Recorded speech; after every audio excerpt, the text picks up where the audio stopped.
నమస్కారం, welcome to news local. Doctor BR Ambedkar 134వ జయంతి వేడుకలను పట్నంలో ఘనంగా జరుపుకున్నారు. స్థానిక నాయకుల ఆధ్వర్యంలో తోట పృథ్వీ పట్నంలోని పలు అంబేద్కర్ విగ్రహాలకు పూలమాలలు వేసి నివాళులర్పించారు.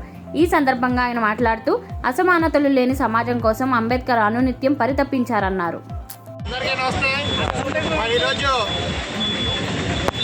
దేశవ్యాప్తంగా కూడా మరి డాక్టర్ బిఆర్ అంబేద్కర్ గారి 134వ జయంతి ఉత్సవాలు ప్రతి గ్రామాన వాడవాడన కూడా మరి ఎంతో సంతోషంతో జరుపుకోవడం జరుగుతుంది. మరి అదేవిధంగా మరి మండపేట పట్టణంలో కూడా మరి ఇక్కడ ఉన్నటువంటి విగ్రహానికి మరి ఇక్కడ ఉన్నటువంటి నాయకులందరం కూడా తరలి వచ్చి మరి ఆయన చేసిన సేవలను కొనియాడుతూ మరి మన దేశానికి ఇచ్చిన స్వాతంత్రాన్ని మరి ఒకసారి గుర్తు చేసుకుంటూ మరి ఆయన తెచ్చినటువంటి కాన్స్టిట్యూషన్ మరి రాజ్యాంగాన్ని మరి మనందరం కూడా మరి మనస్ఫూర్తిగా మరి దృష్టిలో పెట్టుకుని మరి ఈ దేశానికి ఆయన చేసిన సేవలను కొనియాడుకుంటూ మరి ఈరోజు ఆయన జయంతిని ఉత్సవాల్ని మరి ఇక్కడ ఎంతో ఘనంగా జరుపుకోవడం జరుగుతుంది.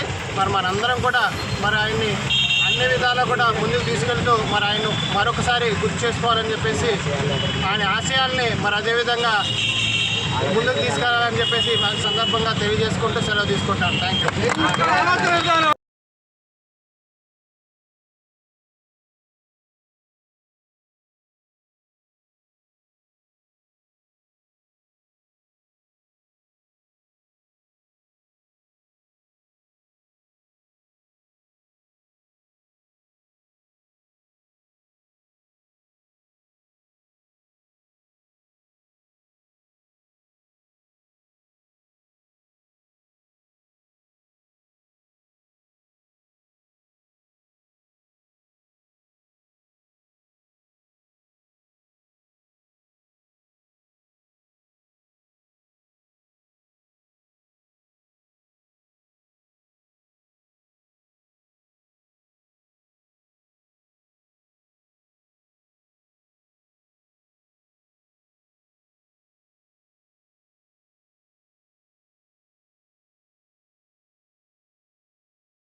మరి ఈరోజు దేశవ్యాప్తంగా కూడా మరి డాక్టర్ బిఆర్ అంబేద్కర్ గారి 134వ జయంతి ఉత్సవాలు ప్రతి గ్రామాన వాడవాడన కూడా మరి ఎంతో సంతోషంతో జరుపుకోవడం జరుగుతుంది. మరి అదేవిధంగా మరి మండపేట పట్టణంలో కూడా మరి ఇక్కడ ఉన్నటువంటి విగ్రహానికి మరి ఇక్కడ ఉన్నటువంటి నాయకులందరం కూడా తరలి వచ్చి మరి ఆయన చేసిన సేవలను కొనియాడుతూ మరి మన దేశానికి ఇచ్చిన స్వాతంత్రాన్ని మనం ఒకసారి గుర్తు చేసుకుంటూ మరి ఆయన తెచ్చినటువంటి కాన్స్టిట్యూషన్ మరి రాజ్యాంగాన్ని మరి మనందరం కూడా మరి మనస్ఫూర్తిగా మరి దృష్టిలో పెట్టుకుని మరి ఈ దేశానికి ఆయన చేసిన సేవలను కొనియాడుకుంటూ మరి ఈరోజు ఆయన జయంతిని ఉత్సవాల్ని మరి ఇక్కడ ఎంతో ఘనంగా జరుపుకోవడం జరుగుతుంది. మరి మనందరం కూడా మరి ఆయన్ని అన్ని విధాలా కూడా ముందుకు తీసుకెళ్తూ మరి ఆయన మరొకసారి గుర్తు చేసుకోవాలని చెప్పేసి ఆయన ఆశయాల్ని మరి అదేవిధంగా ముందుకు తీసుకెళ్లాలని చెప్పేసి సందర్భంగా తెలియజేసుకుంటూ సెలవు తీసుకుంటాను. Thank you.